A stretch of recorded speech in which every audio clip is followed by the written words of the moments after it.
What's going on, ladies and gentlemen? In this video, we will be going over ClawDbot skills and more so specifically just skills.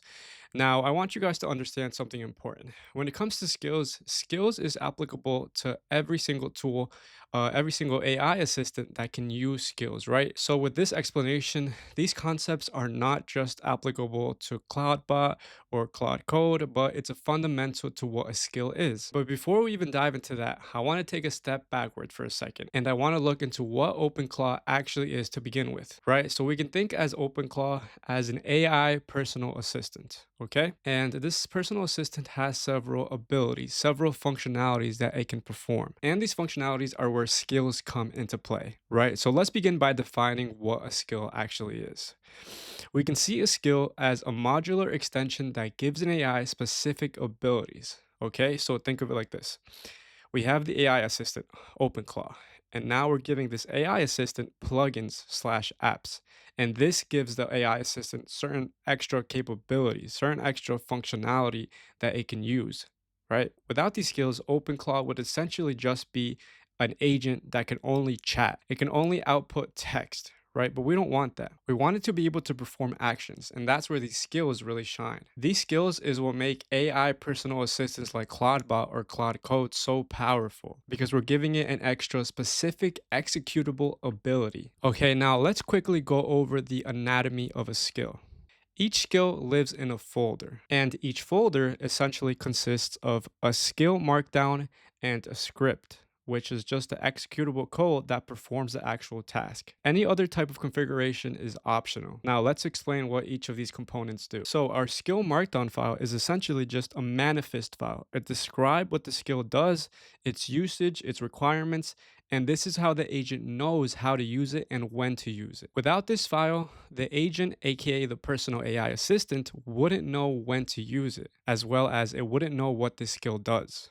Right, and now looking at the executable code slash the scripts component of it. This is the executable code. This is where the task is actually performed. Now, a follow-up question might be, where do we get these skills? So at the moment, OpenClaw is coming up with a lot of its own built-in skills, right? So when you update OpenClaw, every single time it's coming up with new skills, new capabilities, new functionality. Another way is from community. There's also this hub known as ClawHub, where anybody can just create a skill and then upload that skill. And you can use this to give CloudBot a new skill. Or you can do what I do and just write your own. Writing your own is so powerful because you can personalize your AI assistant to fit your every single need. There is no limit. With skills, the possibilities are limitless, and you can have CloudBot do anything and everything you want it to do for you. Now, let's go ahead and see how a skill is actually used. So first, we have the user. The user is going to send a request. Let's say, for example, in this case, we say, search for the latest AI news. That gets sent to the agent, ClawDbot, which behind the scenes is powered by an LLM like Claude or Gemini. It's going to read its system prompt, which also includes all the installed skill markdown descriptions. Now, it's going to decide which skill fits best if any of the skills are applicable to this specific use case. Next, it's going to invoke the skill. It's essentially invoking the script within the skill, the executable code. This is done by the LLM itself. It's either done with natural language, the agent figures it out, or via a slash command. Next, the skill script runs on your machine with the permissions you granted. The result from the script is then weaved into your agent's response, and your agent takes care of weaving in the response in a natural way. Okay, so to recap, a user asks a question to the agent does a skill invocation, the agent then does a skill execution, which gives a result. That result is passed to the agent, and the agent passes the result back to the user. Now, let's take a look at a concrete example. Let's say we have a web search skill. So in this scenario, we're asking the question, what's the weather like in Tokyo? The agent, which is really just the LLM underneath, recognizes this requires a weather lookup. And in this case, we so happen to have a skill, which is the web search skill. So our agent invokes the web search skill. The skill script, which is just a Python script using a search API, runs, fetches results, and returns them. The agent then takes that return, formats the answer, and replies, the weather in Tokyo is 18 degrees Celsius and sunny. So we can see here that the skill did the heavy lifting. All the agent did really was just handle the conversation. And in turn, the user just sees a seamless assistant experience. Now, let's take a look behind the scenes.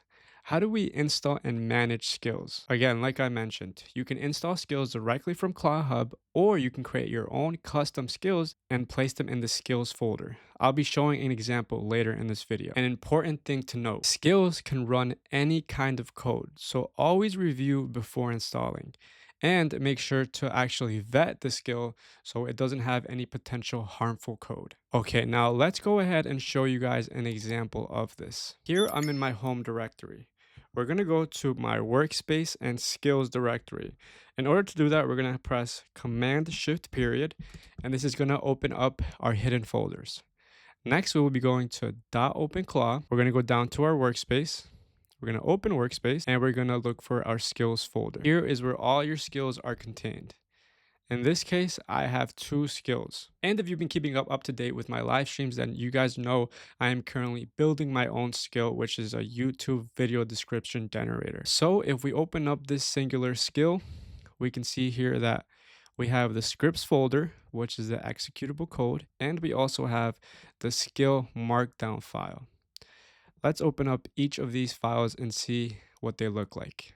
First, we're going to open up the executable code. This is the script that is doing the heavy lifting, okay? Here we're using the script to generate a timestamp as well as a video description for a video specified with a YouTube URL link. Okay, so here's the functionality of the skill. Without this, there would be no skill. The skill wouldn't be able to do anything essentially. So now let's go back and let's open up our skill markdown file. Again, this is the file that describes what the skill does, how to use it, and the requirements for the skill. Without this, our agent wouldn't know what it does or when and how to use it. Here we can see this describes the skill. Here we can see it describes how to use it, and we even give it an example. Okay, now let's go ahead and see the skill being used in real time. I will be using Telegram to communicate with clawdbot. First, I want to show you guys how I created this skill to begin with. And you can directly tell clawdbot itself to create the skill. Okay, so here I prompted clawdbot, create a skill based on the code I will provide. And then I went ahead and provided the code in the same prompt. This is just essentially automating things and being able to then later reuse this automation. So you don't have to repeat the same code over and over. And then clawdbot responded saying, I have successfully created the YouTube timestamp skill for you. It told me where in my directory it was initialized. It told me how I can use it. It gave me an example of how to use it, and it gave me a breakdown of the skill component. Again, it knows how to do this by number 1, looking at the code, and number 2, because of the skill markdown file that I gave it. Okay. And then after that, I went ahead and asked it to generate timestamps for me. Once again, because it has the skill markdown file, it knows what skill to use. So that's when it made a recall to this specific skill, and it went ahead and provided the timestamps. Again, if you've been watching my live stream, you know this was just the first version of it. I then went ahead and added timestamps and a video description generation aspect of it. So then here I prompted it once again, generate timestamps for this specific video URL. It looked at the skills it had. It then matched my specific use case to one of the skills it had, and then it used that skill to generate exactly what I asked for it. And here we can see it generated the timestamps and the video description, as well as hashtags, which was also part of the executable code. I went ahead and ran it one more time just to be safe and make sure it's working properly, this time with a different YouTube video URL link, and it went ahead and correctly made timestamps and a video description based on the video transcript, because that's what the code is actually doing. It's taking in a video URL, and then based on that YouTube video URL, it's getting the timestamped transcription, and it forms timestamps and a YouTube description for that specific URL. Now, again, to recap, skills is like a superpower for your AI. Without skills, your AI would just be a chatbot. But skills is what gives your AI personal assistant the ability to perform actions. This was just one example of what a skill can do.